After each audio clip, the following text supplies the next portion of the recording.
Hello friends. இன்றைக்கி இந்த வீடியோவில் நம்ம என்ன பார்க்க போகிறோம்னு சொல்லிட்டு பார்த்தீங்கன்னா, கம்ருதீன் வந்து ஒரு ஃபேன்ஸ் மீட் வந்து நடத்தியிருக்கிறாரு. ரொம்ப ஆடம்பரமாலாம் இல்லாமல் ரொம்ப சிம்பிளாக ஒரு ஃபேன்ஸ் மீட் வந்து அரேஞ்ச் பண்ணியிருக்காரு.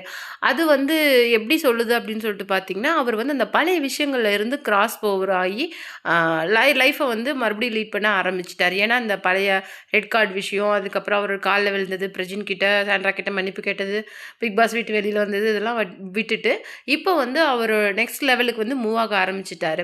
ஏன்னா பிக் பாஸ்க்குள்ளே அவர் வரும்போதே இது வந்து என்னுடைய லைஃபோட அடுத்த கட்டம் அப்படின்னு சொல்லிட்டு தான் வந்தார். ஸோ இப்போ வந்து அவர் வந்து மூவ் ஆக ஆரம்பித்ததில் வந்து நிறைய பேர் அவர்கிட்ட கேட்ட ஒரே விஷயம் என்னென்னா, விஜய் பார்வதியை விட்டுறாதீங்க அப்படின்னு சொல்லிட்டு சொல்லியிருந்தாங்க. இல்லை இல்லை இல்லை, கண்டிப்பாக அவளை விட மாட்டேன், நான் டச்சில் தான் அவள் கூட இருக்கேன் அப்படின்னு சொல்லிட்டு சொல்லியிருந்தாரு. இன்னும் என்ன சொல்லிட்டு நிறைய கேட்டிருந்தாங்கன்னு சொல்லிட்டு பார்த்தீங்கன்னா, ஏன் நீங்கள் விஜய் பார்வதியை கூட்டிகிட்டு வரல அப்படின்னு சொல்லிட்டு கேட்டாங்க. இல்லை இல்லை, அவள் தனியாக ஃபேன்ஸ் மீட் அரேஞ்ச் பண்ணுவா அப்படின்னு சொல்லிட்டு சொல்லியிருந்தாரு. இன்னும் வந்து பார்வதி அந்த மாதிரி இது மாதிரி எந்த அஃபிஷியல் அனௌன்ஸ்மெண்ட்டும் அவங்க சொல்லலை. இன்னும் அந்த மாதிரி அரேஞ்ச்மெண்ட் வந்து ரெடி ஆகலை. பட் கம்ருதீனோட ஃபேன்ஸ் மீட்டில் வந்து என்ன தெரியுது அப்படின்னா, மக்கள் வந்து சாண்ட்ராவோட அந்த ஓவர் ஆக்டிங்கை எக்ஸ்போஸ் வெளியில் வந்ததுனால அதை கண்டுபிடிச்சிட்டு இவங்களுக்கு ரெட் கார்டு கொடுத்துருக்குற அளவுக்கு போக தேவையில்ல அப்படிங்கிற முடிவுக்கு வந்திருக்கிறாங்க. ஏன்னா பிரஜின் வந்து வெளியில் போகும்போது விஜேஎஸ் கிட்ட சொன்ன ஒரு விஷயம் என்னன்னு சொல்லிட்டு பார்த்தீங்கன்னா, உன்னை நம்பி தாண்டா என் மச்சான் என் ஒய்ஃபை விட்டுட்டு போகிறேன் அப்படின்னு சொல்லியிருந்தார்.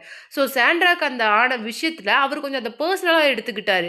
இல்லை அப்படின்னா அது ரெட் கார்டு அளவுக்கு போயிருக்காது. மேபி அவங்க எவிக்ட் ஆகிருக்கலாம், எல்லோ கார்டு கொடுத்துருக்கலாம். பிகாஸ் அது கேம். அவங்க வந்து அதில் பார்வதி சொன்ன விஷயம் என்னென்னா, தூங்கிட்டு இருந்தவங்களை நாங்கள் கிக் பண்ணி ஒதுக்கலையே, கிச்சன் ஏரியாவில் இருந்தவங்களுக்கு நாங்கள் கிக் பண்ணலையே அப்படின்னு சொல்லிட்டு சொல்லியிருந்தாங்க. கேம். ஏன்னா பிகாஸ் அவங்களுக்கும் அப்படி ஆயிருக்கு. சபரி வந்து கண்ணில் அடித்து வீங்கி அது ஒரு 10 நாள் பார்க்கவே மோசமாக இருந்திருக்கிறாங்க. அதெல்லாம் நடந்திருக்குது. ஸோ வந்து விஜேஎஸ் என்ன பண்ணியிருக்கிறாரு, அதை தன்னுடைய பர்சனலாக எடுத்துக்கிட்டு எதுவுமே யாரையுமே பேச விடலை, யாரையுமே கொஷின் கேட்கல, ஸ்ட்ரைட்டாக ரெட் கார்டு அவ்வளோதான், வெளியில் போக வேண்டிதான். ஆனால் அப்படி போகும்போது கூட கம்ருதீன் வந்து காலில் விழுந்து மன்னிப்பு கேட்டார். அதே மாதிரி அவர் பர்சனலாக சொன்னதும் என்ன அப்படின்னு சொல்லிட்டு பார்த்தீங்கன்னா, நான் ரொம்ப சாரி அப்படின்னு சொல்லிட்டு தான் சொல்லியிருக்காங்க. ஆனால் விஜய் பார்வதி வந்து இன்னும் இந்த விஷயத்துல இருந்து ஒரு பொண்ணுங்கிறதுனால அவங்க இன்னும் அதுலேருந்து ரெக்கவர் ஆகி வெளியில் வரலையோ என்னன்னு தெரில. அவங்க அம்மா கூட நிறைய கம்ருதீன் கூடயும் கான்டாக்டில் இருந்திருக்காங்க. அந்த மாதிரி அதெல்லாம் என்ன சொல்லியிருப்பாங்கன்னு சொல்லிட்டு பார்த்தீங்கன்னா, இதெல்லாம் கேம், இதெல்லாம் விட்டுட்டு வெளியில் வந்துடணும், பிக் பாஸ்குள்ளே இருக்கிற வரைக்கும் நீங்கள் இதை கண்டினியூ பண்ணிங்க, இது கொஞ்சம் கொஞ்சமாக மறந்துட ட்ரை பண்ணணும். ஏன்னா பிகாஸ் அவங்க வந்து எல்லாத்தையுமே கொஞ்சம் ஸ்போர்ட்டிவாக எடுத்துக்கூடிய பர்சன். அதனால பார்வதி வந்து அவங்க கொஞ்சம் கொஞ்சமாக அதை வெளியில் கொண்டுட்டு வர ட்ரை பண்ணிட்டு இருக்காங்க மொத்த ஃபேமிலியும். பிகாஸ் பார்வதி கிட்ட எல்லாத்த விட ஒரு விஷயம் என்னன்னு சொல்லிட்டு பார்த்தீங்கன்னா, போல்ட்னஸ் தான். அந்த போல்ட்னஸ் தான் இந்த பிக் பாஸ் சீசன் 9ல் வெளியான கிட்டத்தட்ட 350 ப்ரொமோஸ்க்கு மேலே 200 ப்ரொமோஸ் பார்வதி கொடுத்த கண்டென்ட்னாலே வந்தது. பார்வதி வந்து சீசன் 9ஓட ஒரு தவிர்க்க முடியாத கண்டஸ்டன்ட்.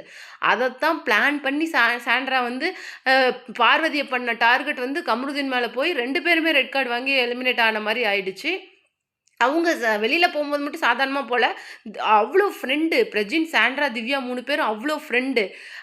ஏன்னா அந்த ஃப்ரெண்டு கிட்ட கூட கடைசியாக ஹக் பண்ணும்போது கூட இல்லை வேணாம் அப்படிங்கிற மாதிரி அவங்கள அசிங்கப்படுத்திட்டு தான் போயிருக்காங்க. பட் ஆனால் விஜேஸ் கூட பக்கத்தில் நிற்கும்போது எல்லாத்துக்கிட்டையும் அந்த ஏவியில் பார்க்கும்போது எல்லாத்துக்கிட்டையும் நல்லா பேசியிருக்காங்க. ஸோ சாண்ட்ராவோட எந்த முகத்தை நம்ம நம்புறது, எது சாண்ட்ராவோட உண்மையான வேர்ஷன் அப்படிங்கிறத நம்மளால் கண்டுபிடிக்க முடியல. இதே மாதிரி விஜய் பார்வதி ஒரு ஃபேன்ஸ் மீட் நடத்துவாங்களா அப்படின்னு சொல்லிட்டு நம்ம எதிர்பார்க்கலாம். அது மட்டும் இல்லாமல் கம்ருதீன் வந்து ரீஎன்ட்ரி கொடுப்பாரு, அதாவது கெஸ்ட்டாக பிக் பாஸ்க்கு அப்படிங்கிற ஒரு நியூஸும் அஃபிஷியலாக பரவிட்டு இருக்கு.